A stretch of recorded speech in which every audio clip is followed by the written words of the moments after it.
petugas TNI kembali bertambah. Bila sebelumnya TNI hanya menjaga Kejaksaan Agung, kini TNI juga bertugas menjaga Kejaksaan Tinggi dan Kejaksaan Negeri. Menteri Hukum Supratman Andi Aktas menilai pengamanan kantor kejaksaan oleh TNI tidak akan mengganggu independensi antar lembaga penegak hukum. Tetapi tadi saya yakin dan percaya sinergitas antara Polri dan TNI itu harus semakin kuat, ya, dan juga menyangkut soal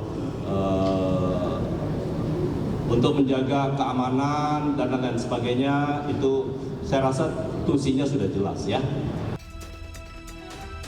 Sementara itu DPR meminta TNI menjelaskan kebijakan pengamanan kejaksaan di seluruh wilayah Indonesia. Ketua DPR Puan Maharani juga mempertanyakan aturan yang mengikatnya. Nantinya harus ada penjelasan secara tegas apakah itu SOP-nya seperti itu atau tidak. Jadi jangan sampai kemudian ada fitnah atau ada kemudian pemikiran lain sampai ada hal seperti itu. Jadi tolong dijelaskan sejelas-jelasnya. Perintah pengamanan Kejaksaan Negeri dan Kejaksaan Tinggi dikeluarkan oleh Kepala Staf TNI Angkatan Darat, Jenderal TNI Maruli Simanjuntak. Dalam surat tertanggal 6 Mei 2025, berisi perintah kepada jajaran TNI untuk mendukung pengamanan kejaksaan di seluruh wilayah Indonesia. Tim Liputan iNews melaporkan.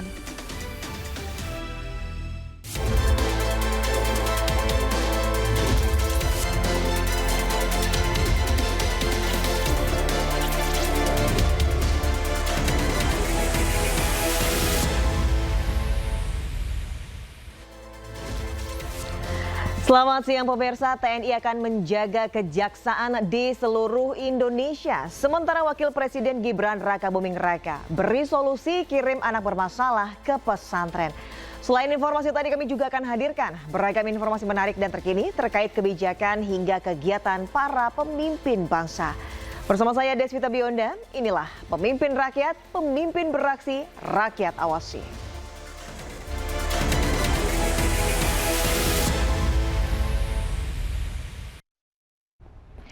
Pemirsa, aksi premanisme berkedok ormas di sejumlah wilayah di Indonesia meresahkan masyarakat dan pelaku usaha. Pemerintah pun tegaskan akan menindak tegas aksi premanisme ini untuk menjaga stabilitas nasional dan kepastian hukum.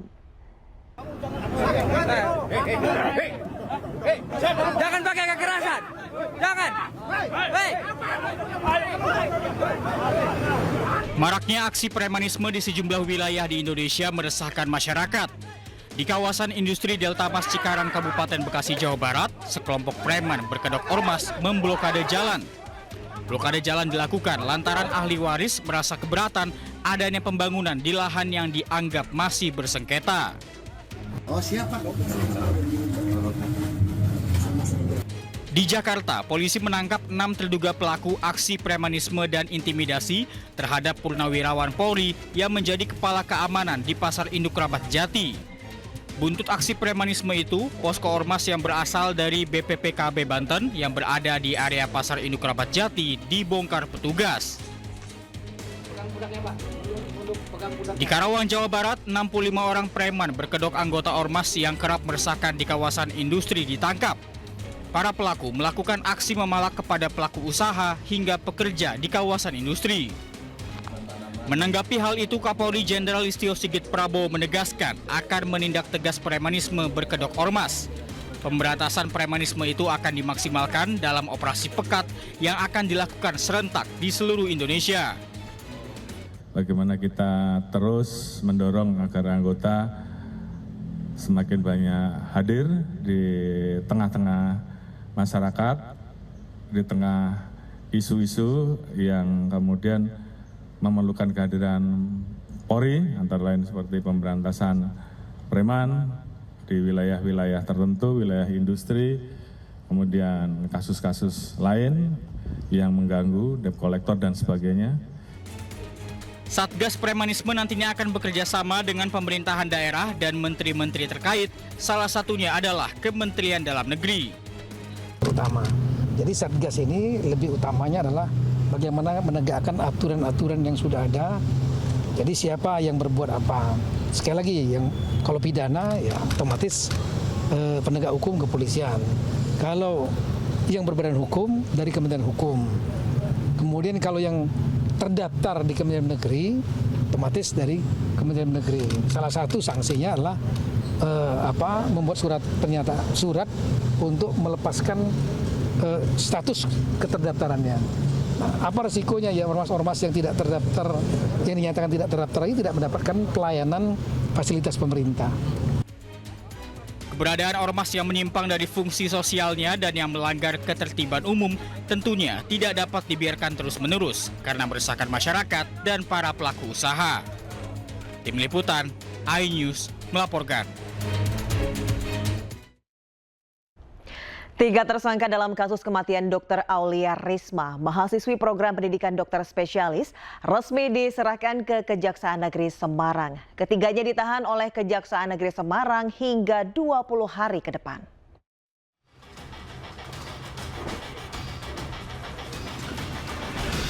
Polisi akhirnya telah selesai melakukan pemeriksaan dalam kasus tewasnya Dr. Aulia Risma, mahasiswi PPDS Anestesi Fakultas Kedokteran Universitas Diponegoro. Polisi menetapkan 3 tersangka dalam kasus ini, yakni Kepala Program Studi Anestesiologi Fakultas Kedokteran Undip, Dr. Taufik Eko Nugroho, Kepala Staf Medis Prodi Anestesiologi FK Undip Sri Mariani, dan Dr. Residen Zara Yupita Azra yang merupakan senior Dr. Aulia. Ketiga tersangka beserta barang bukti diserahkan ke Kejaksaan Negeri Semarang untuk dilanjutkan ke persidangan dan akan dilakukan penahanan selama 20 hari. Jaksa Penuntut Umum pada Kejaksaan Negeri Kota Semarang telah menerima penyerahan tersangka dan barang bukti dari Polda Jawa Tengah. Untuk para terdakwa, kita lakukan penahanan tahap penuntutan jenis penahanan rutan selama 20 hari ke depan terhitung hari ini. Untuk 2 tersangka akan ditahan di Lapas Perempuan kelas 2A Semarang dan satunya ditahan di Rutan Semarang. Menteri Kesehatan Budi Gunadi Sadikin mengatakan pengawasan program pendidikan dokter spesialis akan dilakukan oleh Direktur Utama Pendidikan untuk memastikan fungsi pendidikan berjalan dengan semestinya. Harus diawasi oleh para Direktur Utama Pendidikan bahwa mereka benar-benar bekerja sebagai dokter yang belajar kompetensi yang lebih tinggi.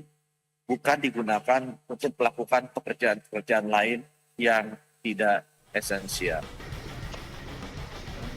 Atas perbuatannya, para tersangka dijerat dengan pasal 368 KUHP tentang pemerasan atau pasal 378 KUHP tentang penipuan atau pasal 335 KUHP tentang pemaksaan dan terancam hukuman pidana 9 tahun penjara. Dari Semarang, Jawa Tengah, Wisnuwardana, iNews melaporkan.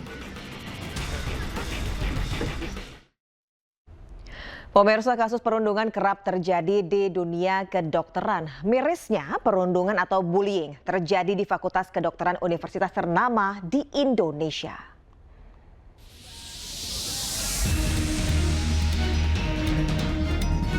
Kasus meninggalnya mahasiswi Universitas Diponegoro peserta pelatihan kedokteran anestesi seakan membuka tabir maraknya bullying di dunia kedokteran. Jumlah kasus bullying di PPDS mencapai 2.668 kasus. Dalam rapat bersama DPR RI, Menteri Kesehatan membeberkan kasus bullying terbanyak bersifat materi. Mereka diminta membayar sejumlah uang untuk pembiayaan di luar kebutuhan pendidikan. Nominal yang dikeluarkan pun tidak main-main, yakni mencapai puluhan hingga ratusan juta rupiah. Kemenkes dan Kemendikbudristek menemukan kasus bullying di sejumlah rumah sakit universitas negeri. Beberapa di antaranya 10 kasus bullying ditemukan di Rumah Sakit Universitas Diponegoro Semarang, 3 kasus di Rumah Sakit Gigi dan Mulut Universitas Airlangga, dan 2 kasus di Rumah Sakit Universitas Indonesia Depok. Tak hanya itu, kasus bullying juga terjadi di sejumlah fakultas kedokteran universitas negeri. Di Universitas Hasanuddin ada 8 kasus, Universitas Airlangga 7 kasus, Universitas Brawijaya 6 kasus. Sementara di Universitas Indonesia ada 4 kasus, dan Universitas Pajajaran ada 3 kasus. Program studi dengan kasus bullying terbanyak dipegang oleh penyakit dalam dengan 80 kasus. Sementara di program studi bedah ada 46 kasus, di program anestesi ada 27 kasus. Menteri Kesehatan Budi Gunadi Sadikin menyebut, perundungan terjadi lantaran banyaknya senior yang mengajar juniornya. Kenapa bullying terjadi? Karena senior yang sangat menentukan. Jadi yang ngajar sekarang di PPD sekarang bukan gurunya, karena gurunya sibuk. Saya nggak ada, sebenarnya ada chartnya. Di semua rumah sakit pendidikan, Bapak Ibu bisa tanya deh, di Rutnya Sutomo, rumah sakitnya ya, jangan ke FK-nya. Di Rutnya Sutomo, di Rutnya Sarjito, tanyain. Mereka tuh pasti merasa beban sekali karena muridnya banyak sekali. Gurunya nggak bisa ngajar, padahal harusnya kan namanya praktek itu gurunya ngajarin sebelah-sebelahan. Ini gurunya nggak bisa ngajar, akhirnya dikasih ke senior. Jadi yang ngajar di kita tuh senior ya, bukan gurunya. Kalau yang ngajar senior ya bullying itu terjadi. Kasus bullying di pendidikan kedokteran menjadi sorotan setelah seorang peserta PPDS mahasiswi Undip ditemukan meninggal dunia. Hasil investigasi Kemenkes pun menemukan adanya bukti perundungan terhadap korban. Tim Liputan iNews melaporkan. Gubernur Sumatera Utara Bobi Nasution curhat kepada Wakil Presiden Gibran Rakabuming Raka. Apa yang disampaikan? Jangan kemana-mana, tetap di Pemimpin Rakyat.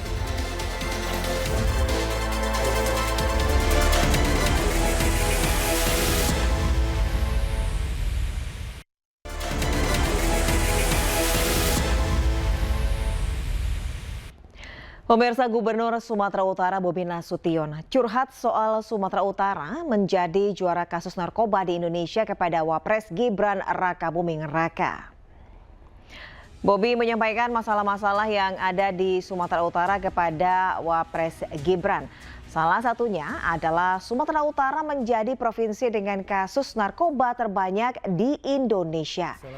Bobi pun meminta solusi atasi narkoba.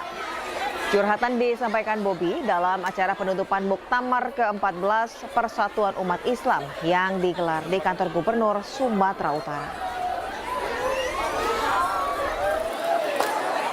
Bapak Wakil Presiden Republik Indonesia, Bapak Gibran Rakabuming, beserta Ibu Selvi Gibran Rakabuming, ada persoalan yang sangat mendasar yang di Sumatera Utara kami masih menjadi pemenangnya Pak Wapres dalam beberapa tahun terakhir ini sampai dengan nggak salah saya di tahun 2024 dan 2025 ini kami masih jadi pemenangnya, yaitu adalah kami masih menjadi provinsi nomor 1 dengan penyalahgunaan narkoba di Indonesia Pak Wapres. Sementara Wakil Presiden Gibran Rakabuming Raka mengusulkan untuk mengirim anak nakal ke pesantren. Gibran memberi contoh dengan menyebut Gubernur Jawa Barat Deddy Mulyadi yang mengirim anak nakal ke barak militer.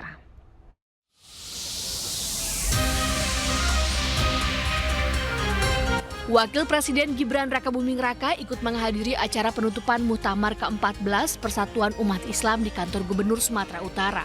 Dalam acara ini, Wapres Gibran memberikan solusi bagi Gubernur Sumatera Utara Bobi Nasution untuk atasi masalah narkoba. Gibran meminta Bobi untuk mengirim anak nakal ke pesantren. Ya, tadi Pak Gubernur mengeluh masalah narkoba. Nah, ini PUI bisa digandeng ini Pak Gubernur.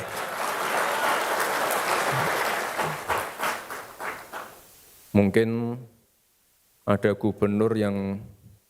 Gubernur Jawa Barat yang mengirim anak-anak bandel ke barak, nah, ini bisa dikirim ke pondok-pondok pesantrennya PUI mungkin.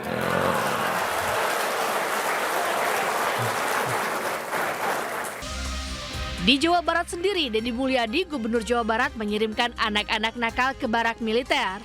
Mereka akan berada di sana selama 14 hari. Pengiriman anak-anak ini harus atas izin orang tua mereka. Masa depan, dan kalau saya lihat, saya bicara dengan orang tua itu tepuk tangannya kenceng banget. Artinya memang sudah menjadi keresahan. Enggak, bukan anak-anak di militer, orang tua yang sudah tidak punya kesanggupan untuk mendidik anaknya karena anaknya nakalnya luar biasa, bisa diserahin ke kita. Gitu loh. Jadi tidak ada unsur pemaksaan, kalau orang tuanya nggak boleh, kita nggak akan. Pembinaan anak-anak bermasalah ala militer menuai pro dan kontra. Namun pemerintah melalui Kementerian HAM memberikan lampu hijau untuk pendidikan ala militer. Tim Liputan iNews melaporkan. Sementara itu, Gubernur Jawa Timur Khofifah Indar Parawansa memiliki solusi tersendiri untuk atasi masalah anak-anak yang bermasalah. Khofifah juga tidak setuju penyematan istilah nakal untuk anak-anak. Sama enggak boleh loh, saya itu sangat tidak setuju disebut anak nakal. Saya selalu bilang anak nakal, nakal adalah N akal, N itu tidak terhingga, akalnya tidak terhingga. Sampean kan tahu kita punya sekolah-sekolah taruna. Saya tidak menyebut anak nakal, saya tidak, karena pada saya anak itu terlahir putih fitrah. Penyebutan pun menurut saya hati-hati sekali. Anak itu terlahir fitrah. Yang bilang itu siapa? Nabi, Rasulullah. Tapi kemudian ada memberi warna A, warna B, warna C, bukannya itu tanggung jawab kita semua. Kalau sekolah untuk menguatkan karakter, kita sudah mendapat warisan dari Pak Dekarwo, SMA Nala. Ya, sementara itu Istana memberi lampu hijau terhadap program pembinaan anak-anak bermasalah oleh TNI di Barak Militer. Menurut Kepala Kantor Komunikasi Kepresidenan Hasan Hasbi, kebijakan itu bisa dilakukan kepala daerah sepanjang tidak melanggar aturan. Bagi selalu Jawa Barat. Kebijakan yang berupa inisiatif tentu akan dibahas nanti di pemerintah. Kepala Kantor Komunikasi Kepresidenan Hasan Hasbi menyebut memperbolehkan kebijakan mengirim anak-anak bermasalah ke barak militer. Kebijakan yang dicetuskan Gubernur Jawa Barat Deddy Mulyadi itu diizinkan sepanjang tidak melanggar aturan. Sepanjang pembinaan-pembinaan itu tidak melanggar aturan, tidak melanggar hak-hak anak, tidak melanggar hak-hak mereka dipenuhi. Pembinaan-pembinaan itu kan sebenarnya pendidikan itu kan kebijakannya sudah didesentralisasi ke kabupaten kota maupun ke daerah kan. Jadi sepanjang tidak melanggar hal-hal yang prinsipil, ya, sepanjang tidak melanggar hal-hal yang prinsipil, tapi pemerintah akan periksa lah, akan kaji ini kebijakan-kebijakan yang baru, kebijakan-kebijakan yang berupa inisiatif tentu akan dibahas nanti di pemerintah. Mungkin teman-teman. Usai jeda, kita akan melihat cara Presiden Prabowo rayakan ulang tahun Titik Soeharto. Jangan kemana-mana.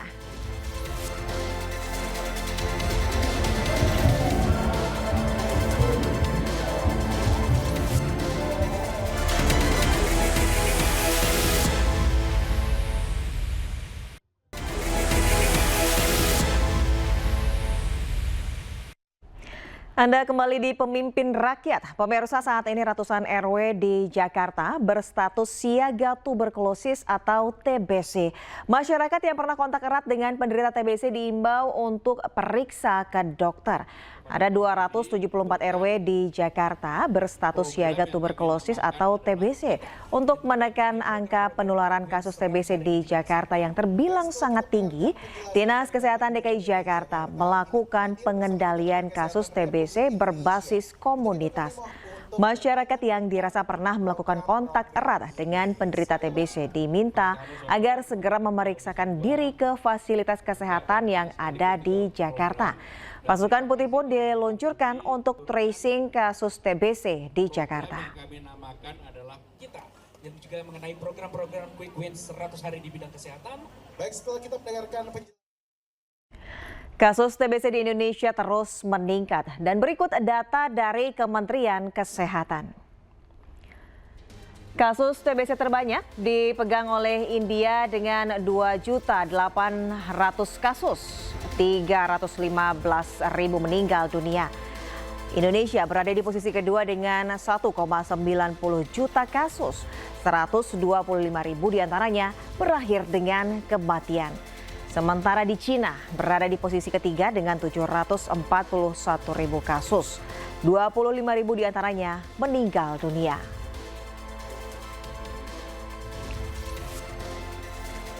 Sementara provinsi dengan kasus TBC terbanyak dipegang Jawa Barat dengan 234.710 kasus. Di posisi kedua ada Jawa Timur dengan 116.752 kasus. Jawa Tengah menempati posisi ketiga dengan 107.685 kasus. Sumatera Utara di posisi ketiga dengan 74.434 kasus. Diikuti oleh Jakarta di posisi kelima dengan 70.387 kasus.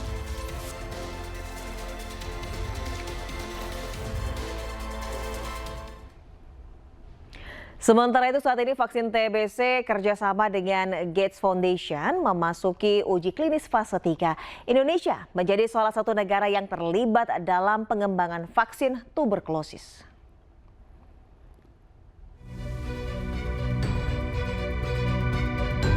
Perwakilan Gates Foundation berkunjung ke kantor Badan Pengawas Obat dan Makanan di Jakarta pada Kamis pagi. Kunjungan ini merupakan tindak lanjut kerjasama pengembangan vaksin tuberkulosis di Indonesia. Saat ini BPOM telah mengeluarkan izin uji klinis fase 3 untuk vaksin TBC M72. Menteri Kesehatan Budi Gunadi Sadikin mengungkapkan lebih dari 100.000 orang di Indonesia setiap tahunnya meninggal dunia akibat tuberkulosis atau TBC.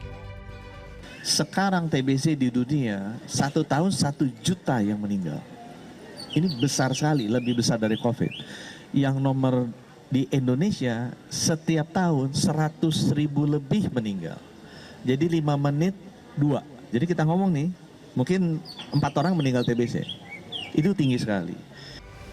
Sebelumnya dalam pertemuannya dengan Presiden Prabowo, Bill Gates menjadikan Indonesia sebagai negara pengembangan vaksin TBC. Bill Gates pun optimis terhadap pengembangan vaksin TBC dan peran penting Indonesia dalam uji coba vaksin itu. Pemirsa, momen unik terjadi saat Presiden Prabowo Subianto berjoget dengan Titi Soeharto di perayaan ulang tahun Titi. Dan informasi ini sekaligus penutup Pemimpin Rakyat hari ini. Temukan informasi-informasi terbaru lainnya di www.inews.id. Saya Desvita Biona dan kerabat kerja yang bertugas pamit undur diri.